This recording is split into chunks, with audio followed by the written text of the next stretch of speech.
This one's controversial. When people would email us from their phones, it was always sloppy communication, so I banned customers from using their phone. So you have to agree to not email me from your phone if you're going to be a customer. That dramatically reduced the frequency of miscommunication with clients, and these communication breakdowns were pretty much the only time when someone would leave our service unhappy. Hello and welcome to the Art of Selling Online Courses. We're here to share winning strategies and secret hacks from top performers in the online course industry. My name is John Ainsworth. Today's guest is Andy Morgan. Now, Andy is a nutrition and training coach. As the founder of ripbody.com and athletebody.jp, he's helped over 2,000 clients transform their bodies in ways they didn't think possible. He's written 4 books, including international bestsellers translated into 5 languages, and his Japanese fitness platform is considered the country's most trusted resource in the field. After experiencing firsthand the misleading practices in the fitness industry and all the bullshit on bodybuilding.com and that kind of stuff, Andy then dedicated his career to providing honest, science-based guidance through coaching, writing, educational platforms. I have followed a lot of the stuff that Andy has written. It's helped me massively in the gym and making big progress. So today we're going to be chatting about why creators shouldn't be scared to charge premium prices, how Andy went from never promoting his coaching to selling out spots within hours with an email promotion, and the interesting lessons that he learned along the way. Andy, welcome to the show. John, thank you for the marvelous introduction. Honored to be here, happy to be here. So I want to start off with the coaching angle of things, because You've got courses, right? But mostly what you're selling is higher ticket coaching. Yes. How did you get to that? How did you get to that conclusion? And do you see, let's just start with that. How did you get to that? How did you decide to be doing that kind of coaching? Entirely by accident. I'm here just purely by chance. Like, I'm an idiot. It's not a case. Can attest. It's not a case of here by design, right?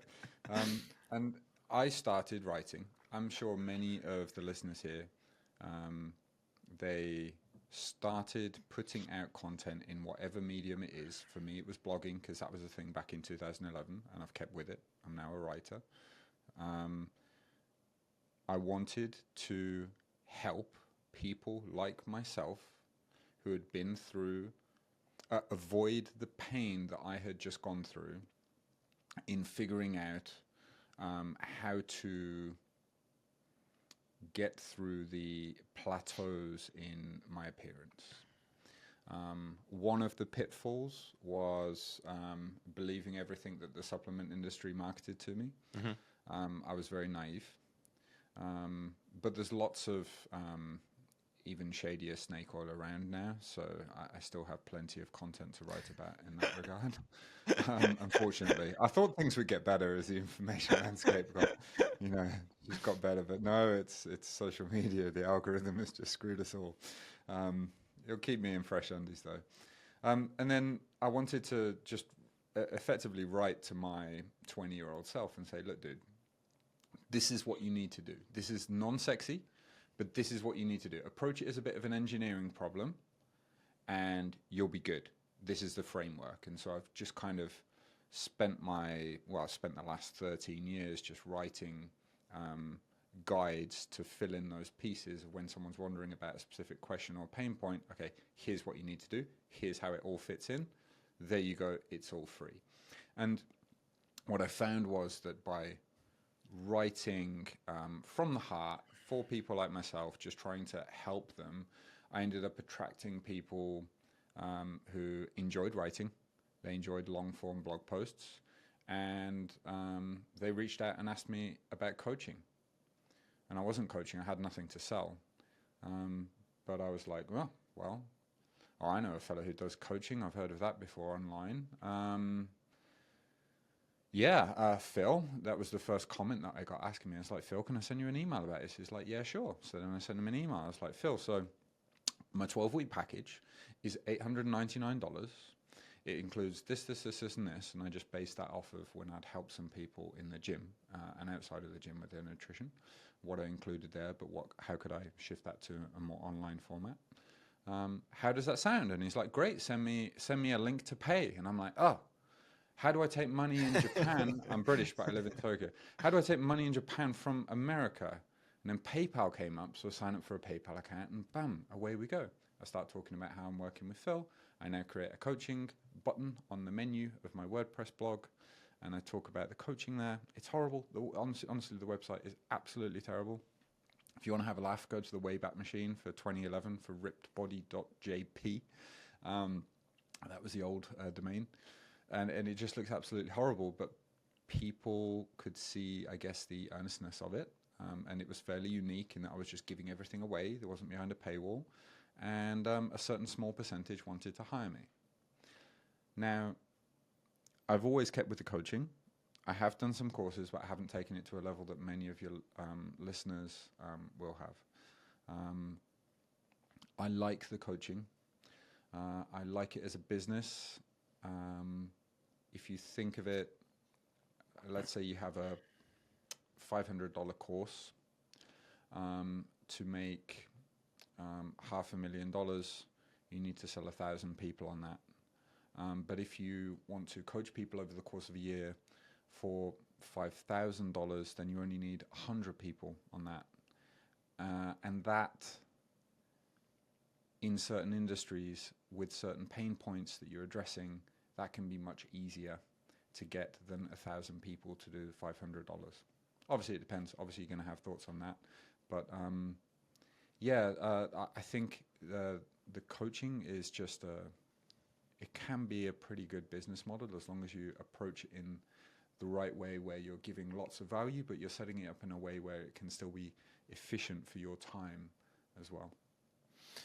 Any time that we have somebody sign up for a call with us, we ask them to fill out some information.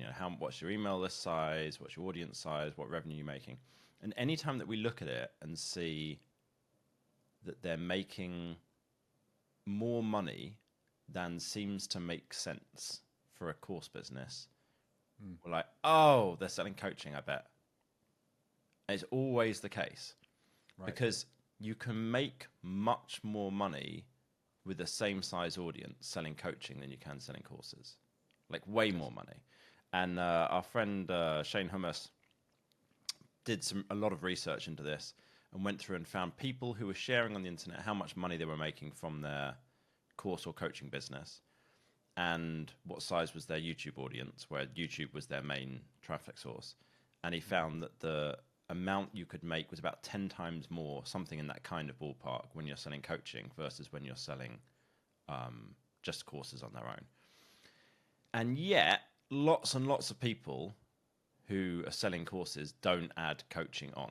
And I think it's coming because people are realizing it's getting harder to sell courses. Like probably the peak of selling just courses was about 2021. And it's kind of got harder since. Most people can still make way more than they are doing at the moment because they're not doing lots of the fundamentals. They're not doing email promotions. We'll come back to that, right? But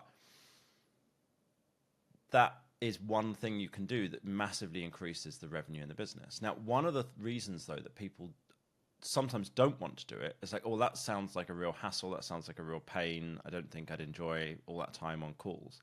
But I think people have a belief that there is one way of doing coaching, which is for sure. Zoom calls for an hour every week or every other week that they don't particularly want to do.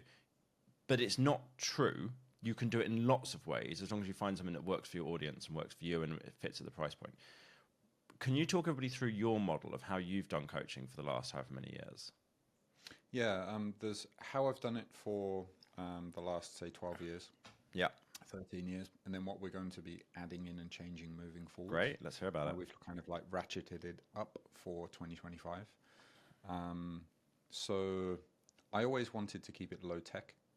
I also wanted to keep it async. So it was always for me email and spreadsheets. This way, my business is not dependent on somebody else's business succeeding or failing. Well, so what I mean was, back in the day, I used to be approached by quite a lot of companies as, hey, we got an app, we're getting other coaches to join it, please join and run your coaching through our app. It's like, well, now I'm putting the success of my business in their business's hands, because if they go under, now I've got a problem, right? I've now got to swap everyone out. And so I just wanted to keep it simple with spreadsheets and email. very detailed emails. So the way I did it was it would be an application page on the coaching, application form on the coaching page. That would then kick over to a separate inbox for me. I would then respond with a quick Loom video saying, oh, hey, John, thank you for your interest in coaching. Below you'll see some questions, and I look forward to reading through and seeing how we can help. Right? And you'll get that. It's obviously personal. You're more likely to then answer the questions, because I do have quite a lot of questions. I never used a type form or a Google form before. I just kept it in the email because it was just me. And then I would respond with what I used to call the most marvelous reply, which was effectively a roadmap, a troubleshooting, like a summary of where they're at, and a few key things that I think they're missing, and a roadmap of how we're going to get to their goal, and if I even think that's realistic, and what that will look like over, say, 3, 6, 12, 24 months. And the reason I call it like that marvelous response, marvelous email, is because I'm aiming to reply to them in a level of detail that they've never seen ever before from anyone in my industry, and yet they haven't paid me a dime yet. And so now they're thinking, well, shit, this guy, if he's that good and I haven't paid him yet, he's got to be pretty damn good when I'm a client, right? And yeah, we are. And at the same time, because I'm writing very detailed emails, but I'm wowing people with them, they're not fast responses, but they're very thoughtful and detailed responses. So then the cadence of the responses will be maybe every day, or maybe there'll be a 2-day gap, but that's okay. And I'm not replying over the weekends, and I'm never replying fast so that people then don't get into the mindset that they will get a fast response. So even if I see their email now, I won't respond to it until tomorrow, because I want there to be a gap there. Because otherwise you end up in this kind of text message like back and forth, and then, well, that just becomes really hard to navigate. And so then if they said at the end of that email, I'd be like, how does that sound? If good, I'll send over pricing information, which I've given them a ballpark figure for on the coaching page itself. I'll send that over of what I need from them, what we will deliver, and then the pricing options. And if that's good, I'll send a payment link with contracts, and we're good to go. And, a certain portion of people drop off at each stage, but that's how it is. And then the delivery from there, it will again be some onboarding emails, which will be customized to them around their nutrition training, different target training program, nutrition targets and things. And then in that first week, they will email me as often as they want, but I ask them to please put them in one email at a time. And I will respond, obviously to all of your questions that you've got. But I try and have those onboarding emails like very, very detailed and, there to reference against, so that most of their questions are going to be covered. And then after that point, they will then check in 1 week later, so it's now the end of the second week, and I'll have a look over their data. I will bring up the spreadsheet. I will have my head in a little bubble in the corner on a Loom or Vidyard video. I'll go over their data. I'll put that in an email response. I will type up a little summary, and I'll send that back to them. So basically, the process is every 2 weeks on a Saturday, the client will send over the answers to 5 set questions that remain the same every time. Rate your motivation. What do you think went really well? What do you think's gone bad? What do you think you should do differently, and do you need any help with that? These kind of questions, right?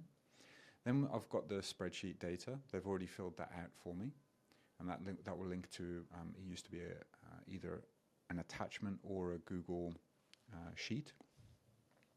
And I'll go over that for them, and then I'll respond. They'll send that on the Saturday. I'll respond on the Monday. Then I'll have to be emailing them on a Tuesday with catching up with any remaining questions they may have. and then I won't be speaking to them again for another couple of weeks, usually. Sure, something may come up, but I say to them, look, nothing's really an emergency. But, if something does come up, of course, reach out to me. And the clients that I attract, they're okay with that level of infrequent contact because they're not total newbies. They're looking for someone to be managing things. They already kind of know what they're doing, but they're really looking for a director here to tell them exactly what to do so they can just focus on executing the plan. They know how to execute as long as they're given the instructions. And that's how we've always done it. Now, the average customer will stay about 6.5, 7 months, even though there's a 12-week minimum. So that's, I believe, from what I know, that's pretty good in my industry. So people are happy. And yeah, that's how we've always done things. And what does that work out as for customer lifetime value? That's 6.5, 7 months. Yeah, it's 5. Hang on, 6.5, 7. I think it's about 4,500. Okay, so 4,500 per person, when most people selling courses are probably looking at a few hundred, something like that. So we're looking at about 10 times the amount. Obviously, less people will pay 4,500 than will pay a couple of hundred. But Sure. I don't think it's dramatically less as a percentage. I think Is it that's the 10%, interesting thing. right? If it's not 10%, you win. Or maybe if it's anything above 7%, you win potentially. But obviously, you've got to give some of your time for that. You got to do a bit of the math on that. But yeah, let's say it's let's say it drops down to 30% of the people. But as long as you're efficient in the way that you can coach, then you win. Yeah, I'm assuming that nearly all of the questions that anybody has are questions that you've had 100 times before. So you can be relatively efficient in terms of answering a lot of these things, like copy and paste from the previous answer, Yeah, and the way that works is, and I'm not shy about explaining this to anyone, like anyone who's listening, maybe someone listening to this might become a client of mine at some point, and that's okay. We use snippets, the snippets feature in Superhuman, the email app, the Gmail skin it is. And this is like text expander.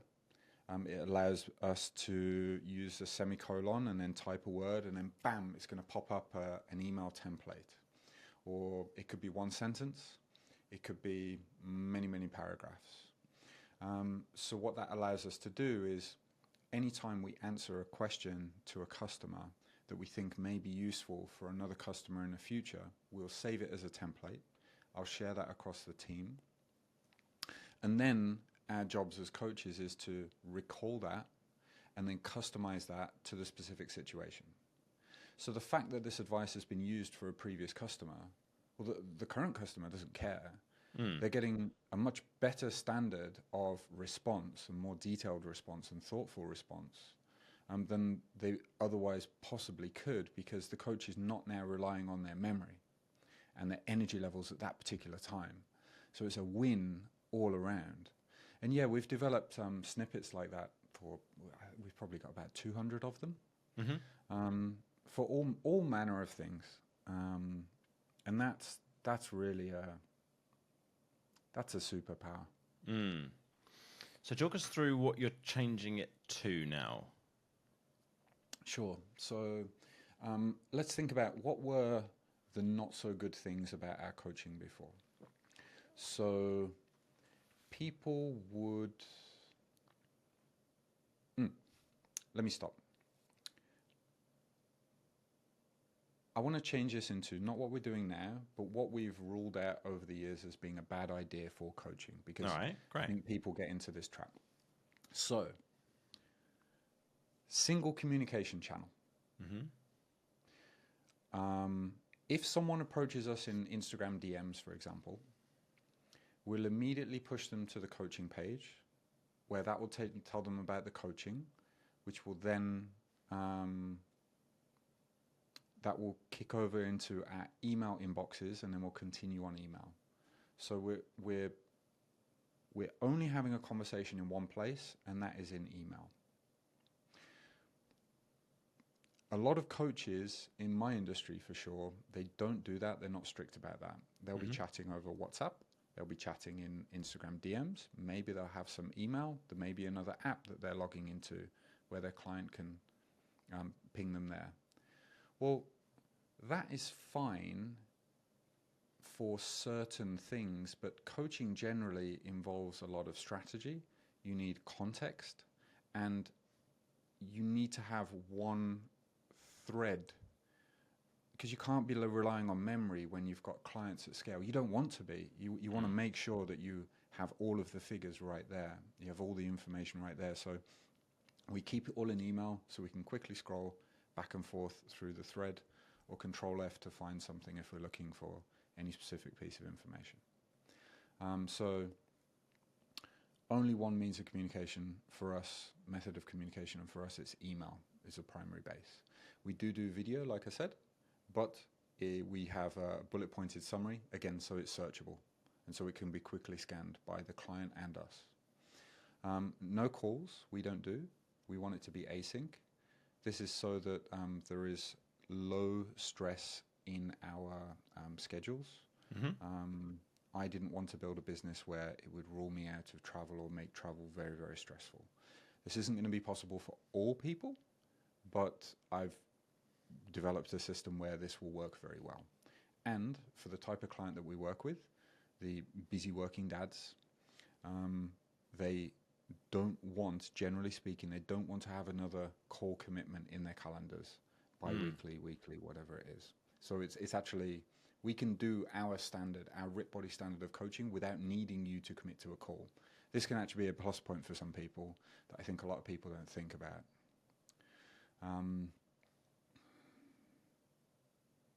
I'd say those are the two main ones. We tried group coaching.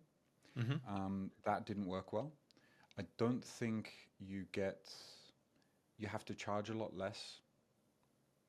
The advice isn't it can't be tailored, so the results aren't as good. And for my demographic specifically, these like late 30s to mid 50s guys, they don't want to have a chat in a group. So new cohort comes in, they start off all bubbly, happy, and then it dies off within a few weeks. So, you know, that group element just didn't work for us specifically. So those are things to watch out for. I'd say specifically question whether you actually need to do live calls, and think about the medium with which you're going to communicate with, and keep to that one medium. Yeah, and I think there's so many things within coaching that can be adapted and varied and tweaked depending on your audience and what they need, and what kind of business you want to run, and what kind of price point you're going to do it at. And you can kind of dial stuff up and down or whatever. If you're going to do one-to-one calls, well, you're going to need to be charging more. But do you need to do one-to-one calls? Do people want it? Do you want it?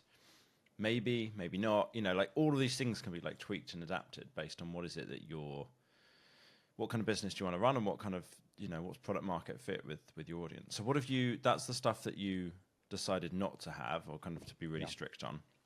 Yeah. What are you changing now? Because I don't know anything about this. We haven't talked about this. One other thing. I Sorry. should say. No. You were right. I was wrong. I should have said it. We put clear requirements on the coaching page. So you need to be male and you need to be over 20. Over 20 legal requirement, but frankly, we don't want kids anyway. Because my company's incorporated in Japan, 20 is like adult age. Male, because we don't know anything about working with women.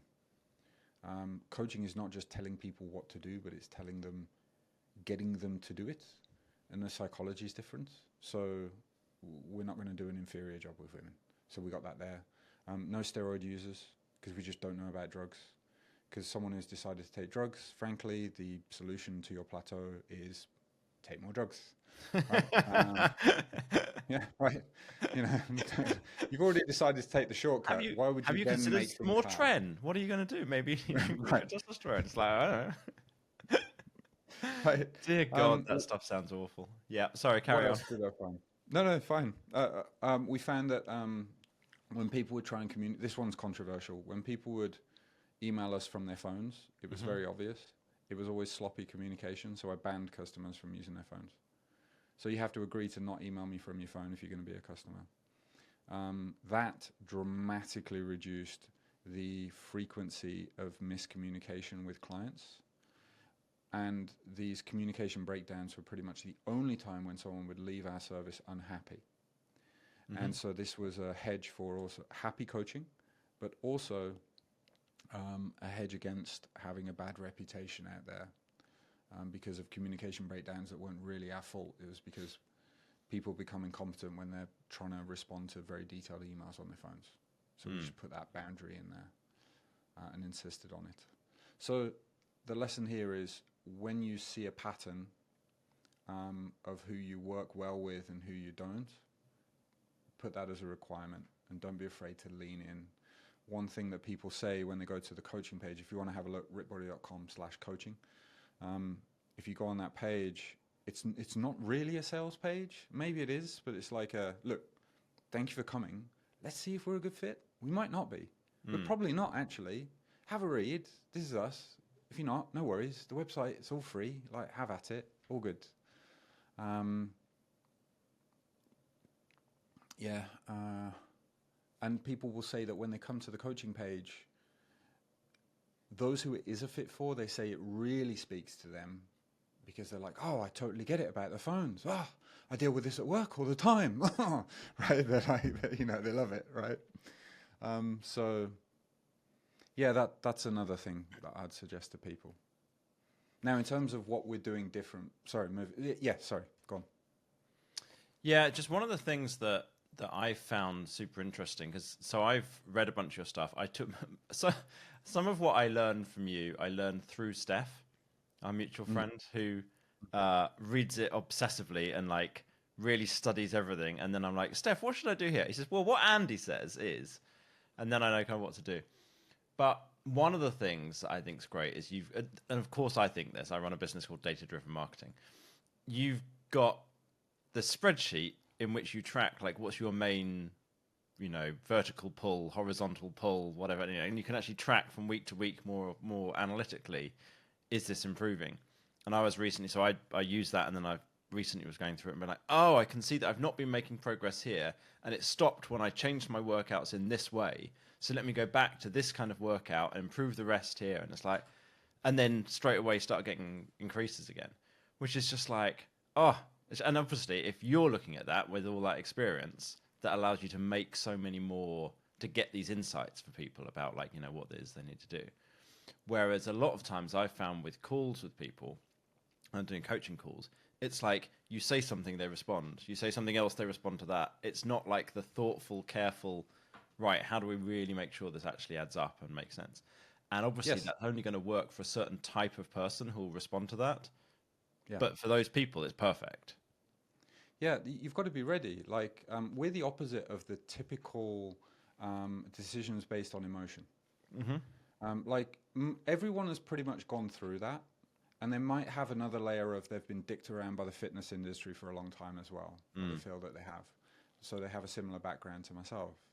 And they're also, they've got to a certain point and now they're struggling. Now they're ready to actually look and delve into data and use data to make decisions rather than their emotions at any one given moment, because they realize the value in it. Because it's not fun, right? It's more fun to pick up a bodybuilding magazine and go, 6 week to gigantic arms, right? Oh, that program looks amazing. And then they'll do that and they're all hyped for it. But looking at your spreadsheet and being like, okay, well, how are my how's my arm girth trending right now? Where's my diet been at? How are my stress, sleep, hunger, and fatigue levels been? And where's my nutrition? Am I in a calorie surplus? And putting all of that together, do I actually need to change my workout? Or is it just I need to sleep a bit more? I need to eat more protein because I've been slacking on that recently. I haven't been in a calorie surplus as I was planning, so I have to have that if I'm going to grow. It's exactly what you do for funnels and emails and courses, but for physique. It's just, but you know what? It's not way of going about it. It's not fun going through all of that stuff unless you're like a data geek, like like me or maybe you. But I tell you what is fun is when your one arm row goes up 4 weeks Yeah. in a row dramatically, and you're like, "Oh, this is brilliant!" You know, when your back starts getting bigger and you start getting in better shape, you're like, "That's fun." The So process of getting there doesn't need to be, you know. so for your stuff and my stuff, right? Your stuff.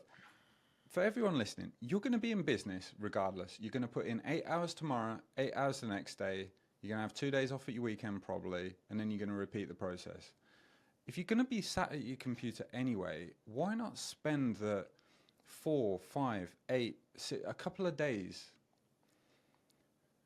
to sit down and really dig into the data so that you are confident that you're rowing in the right direction rather than being slightly off. Because the differences in where you end up is absolutely massive. And it's and I say that because it's similar for people who hit the gym. They'll hit the gym 5 days a week religiously for 2 hours. And then if you add up the time that they're cooking, getting to and from the gym, showering, washing their extra laundry, right? This is a lot of time they're putting into it.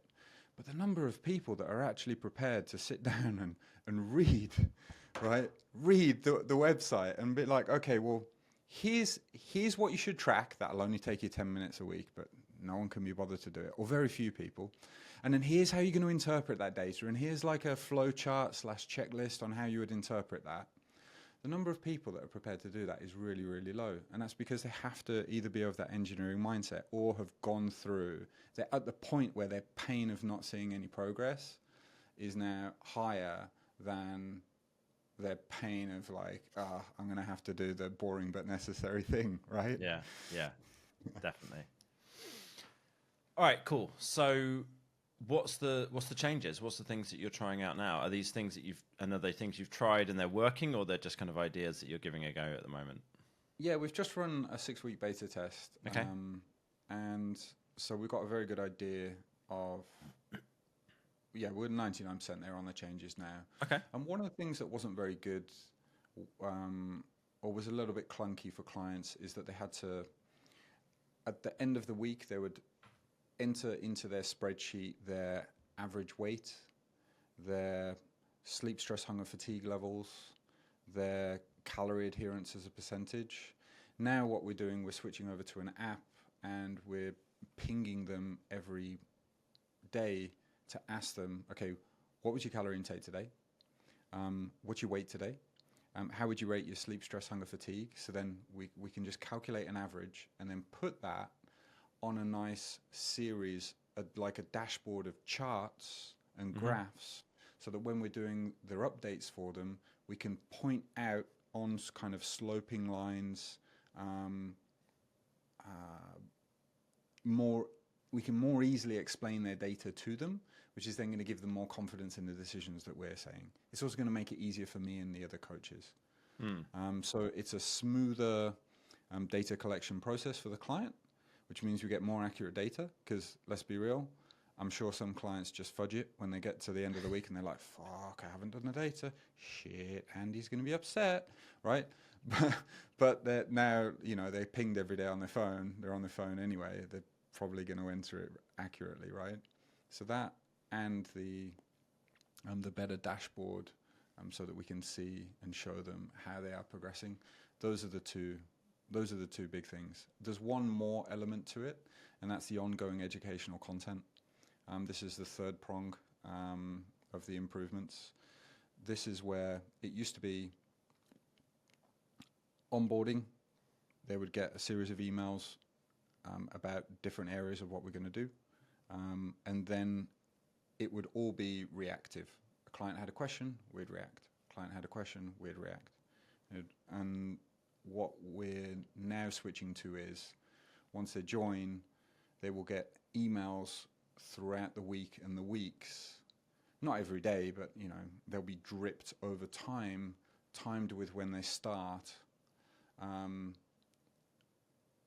teaching them about the things that they can expect to happen, telling them about, if you've been wondering about this, then this. just educating them on what they need to expect, problems that are likely to arise. But because we've got so much experience, we can time these emails to be freakily well timed, let's say, so they think I'm Nostradamus. Because they're like, oh, I was just thinking about that, Andy. I'm like, yeah, I know you were. I've worked with so many, thousands of people now. I'm like, I know you were thinking about that at that exact time, and that's why I put that email in the sequence at that time. So that's also something I'm quite excited about, because I know it's going to help the customer, and also it will help the coaches, because that lifts some of the burden from them as well. Nice. Okay, that makes sense.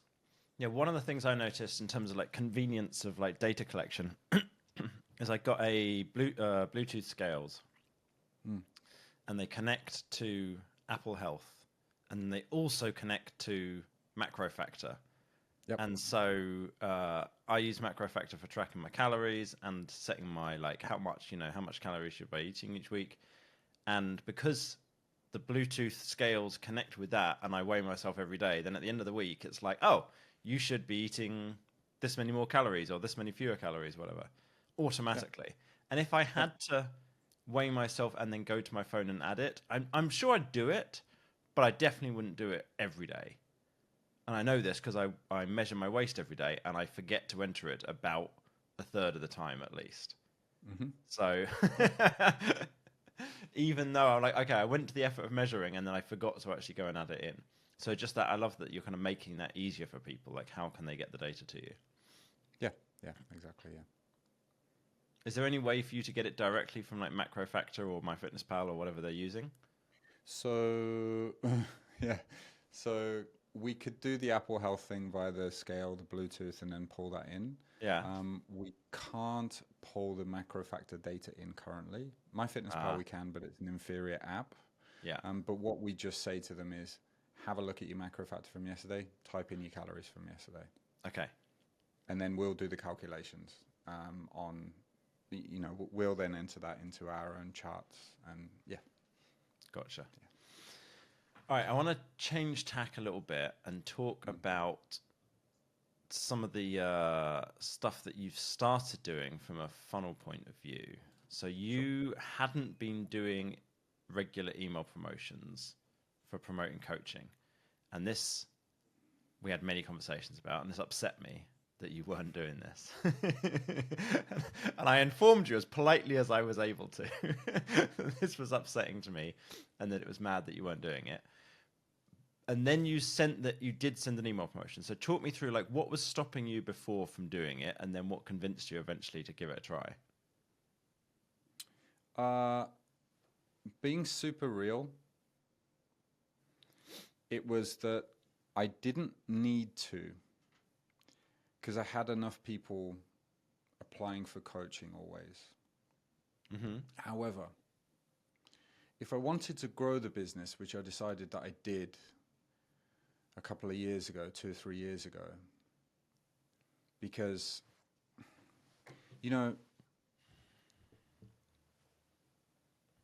the first 10 years of this,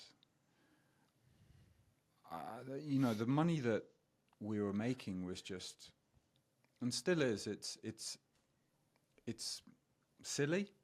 It's of a level that I don't know if anyone in my family has ever experienced. And like it's more than enough. And so the desire to grow wasn't there. But then I think it's a gradual thing, plus being around the right people who are doing good things in business and kind of showing me the way, or being an example of how you can grow without dropping your standards, without betraying your principles.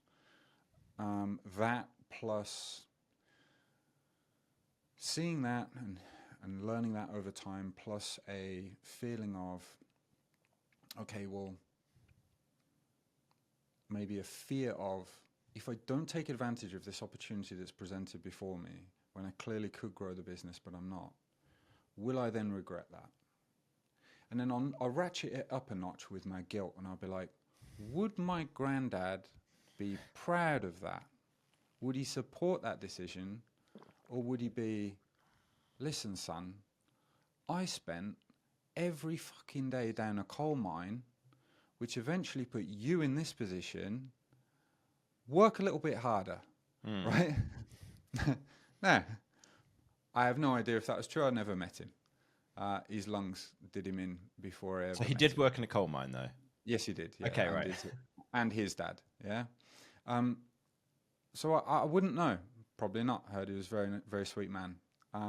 But I use that as a way of motivating myself. And I'm like, okay, we're in Disneyland right now. When's Disneyland going to end? Well, let's make the most of Disneyland while it's here. Let's help more people. Let's learn about this stuff. And so I decided to try. But it's not just a case now of saying, hey, I've got more coaching spaces, because the demand was high enough to fill me up, but it wasn't high enough to fill me plus another coach up full time. And so now I have to do something different. What I'd previously done was basically have the website and wait. Wasn't enough. And I needed to get smarter with email automations and email campaigns. And so then that brings us to when I ran that promotion this year in July. Really, I took to heart your system, your pain, agitation solution, week 1, and then gain, logic, fear, going, last chance, gone. All with real urgency and real scarcity. The urgency because I ain't taking anyone on after August 1st, and I didn't. And people know that I'm someone who keeps his word. And then scarcity because, well, we do only have a certain number of spots. We will be full. We can't take on any more. I cap it because otherwise quality could potentially deteriorate.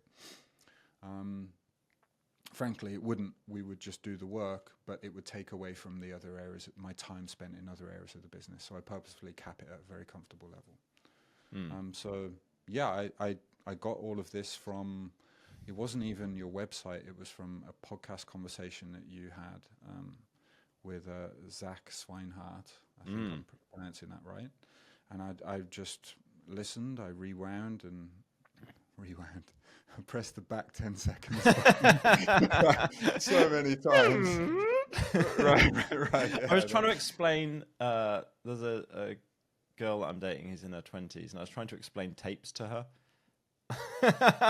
And she's just like, no, but really, no, come on, you weren't around when there were tapes. I'm just like, no, seriously, that was like, she's like, I had one of the old school Walkmans, but she meant a CD one. And I'm like, yeah. That's not an old school Walkman. An old school Walkman is a tape where it gets chewed up, but you have to put the baro in to try and wind the tape back in again. But anyway, sorry, you went back, you rewound. Good old days. Your family was flush if you had a Walkman, man. I had a Anyway, paper round. So I did it, and I followed it, and it worked really well. I can tell you the numbers. We had 493 coaching page clicks. We had 33 applications. We had 16 sales, evenly split across myself and Matt. At the average price point in LTV, so that's $5,160 per customer. On average, it will bring in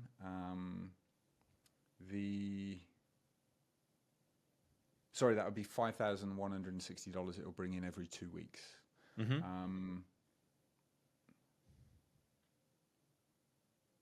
Ignore that 5,000 number. I'm actually not quite sure, and I'm not going to do the math now. I'm going to carry on talking. So it took 3 weeks post-close to convert everyone who had applied, because some people, they kind of drag their heels a little bit, but we want to make sure they're right. With an average client retention of 14 billing periods, so that's because we bill every 2 weeks, so that's $72,240.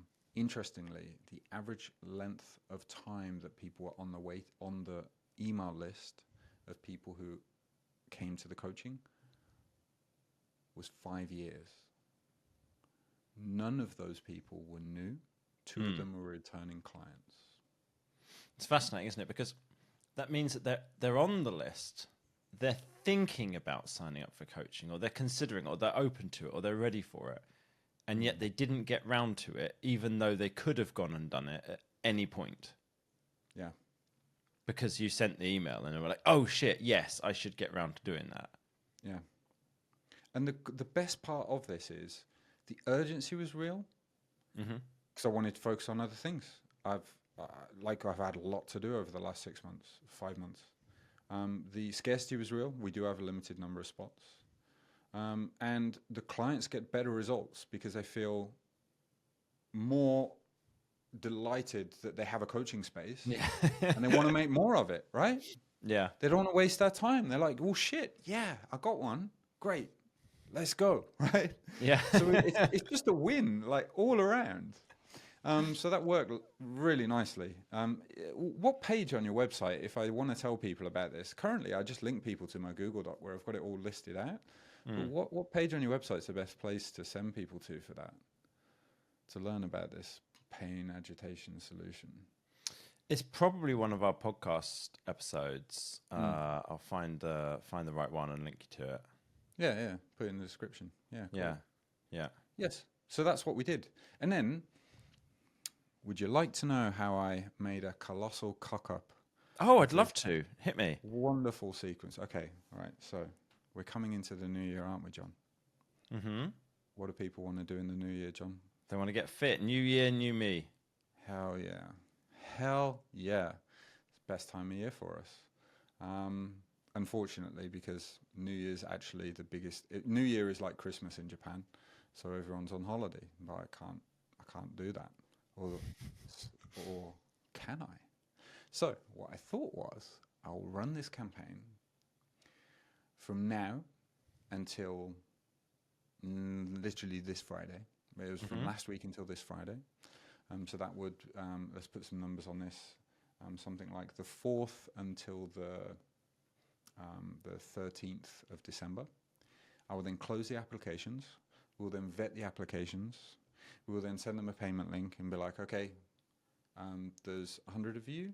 There's only 20 spots. Go. If you want to secure your place, go. Unfortunately, that's not what happened. 8 people applied. How many? 8 people applied. Oh my God. Okay. Over the weekend. And so I'm like, okay, well, I've sent two warm-up emails now and then like this. Okay, now you can apply. 8 people applied. And I was like, what? I was like, oh, do we carry on with the campaign? Do we send it over Monday? What the hell is going on? Oh my goodness, I've just taken on a COO. Like, he's brilliant, posting from another company, but he's like a big expensive salary. I've totally screwed the pooch here. What have I done? What did I do, John? What did I do wrong? Well, the thing that strikes me is people want New Year, New Me in January because they've just finished Christmas and they're too heavy and they look in the mirror and they go, oh shit. They don't want it in December. They want to think about going to Christmas parties. That's my guess. Is there anything else? That's exactly it. Okay. It's exactly it. Because when I looked at the data of when the sales had been for the new year, it's in the week before New Year, i.e. right after Christmas, and the 2 weeks after New Year. They all come in that cluster there. And I was trying to get people excited before that, when right now they don't care. They don't care. They're not planning ahead. They're not thinking ahead. They haven't had that moment of looking in the mirror and be like, shit, right? They're not thinking about their New Year's resolutions. It's just human psychology. I was trying to set up a system that was convenient for us, but swimming uphill because of it, rather than just being like, well, going to have to work over New Year. There's a lot that we can still set up, but we're going to have to work over New Year, and that's just how it is. But if we want to set our business up well for 2025 and help these people when they're ready to be helped, then that's what we need to do. So I shifted. I sent an email to them and said, hey, a lot of people have said that they are interested, but they just don't have time right now. So we're going to reopen the coaching applications on the 27th of December. I'll let you know about it then. And then my focus for these next 2.5 weeks is just, here's how you can binge drink throughout. Here's how you can binge drink these next few weeks without gaining fat. Right? Here's how you can handle these parties. Just Here's vomit it back up afterwards and you'll be fine. 2 fingers down the throat, no problem at all. It's like, oh no, on the 27th, we'll send them an email. Oh no, did you get fat? Oh no. Well, we can help with that. So yeah, that just the point being there, like really though, helpful content, pushing out helpful content, and then on the 27th thing going, and by the way, we're open for coaching if you want to lock in your space. Nice. Yeah. All right. I think I'm just trying to think through if there's anything else we should cover, but I think we might call it a day there. Anything else that you want to provide as like wisdom to people about this? Any kind of last thoughts on it?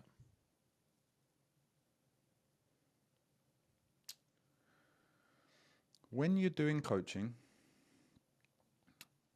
think through very carefully what you're going to offer before you offer it. Start with less and you can always build up. But trying to take something away is very hard for people to swallow. Because when you do take something away, even if they weren't using it, they didn't really want it, as soon as you take it away, they're like, I wanted that, right? They'll suddenly want that. So when you think of your service that you're putting together for the coaching, just think of what all those things that we're talking about regarding communication boundaries, one way of communicating, how are you going to set things up. Don't set things up in a way for your ideal week. Set things up in a way where your week is total shit. It's hell. How are you still going to be able to get through that hell week and still service your clients well? Have redundancies. And if you can do things like that, then you can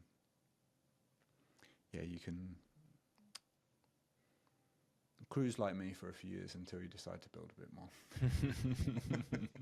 Let's say that.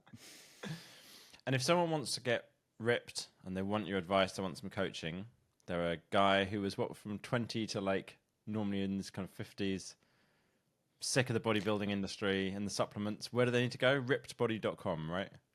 Yeah, that's it. Rippedbody.com. You'll see, you can click on the coaching button. It's big. You won't miss it. But again, as I say, that's not for everyone. Well, it won't be for you for 5 years. I'll have to nurture you for 5 years on my email list. Yeah.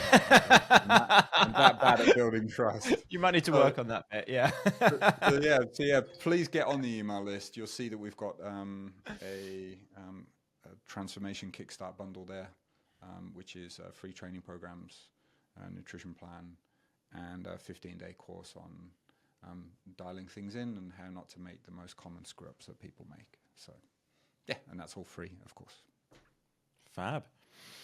And if you want help with how do you start selling more through email, or you want to get help with how do you figure out whether coaching could be a good add-on with your business, then hit me up, get in touch with me or someone from my team. You can go to datadrivenmarketing.co/call to book a call. We've helped a bunch of people who've added coaching into their business, helped somebody like go from 10,000 a month to 20,000 a month by adding a group coaching program in, helped dozens of people reach 6 figures a year, 5 to reach 7 figures a year. So if you want help with it, just hit us up, datadrivenmarketing.co/call. Thanks, Andy, so much for coming on today. Really appreciate it. Thanks for having me on, John. It's been fun. Thanks as always for listening, and we'll catch you guys next time.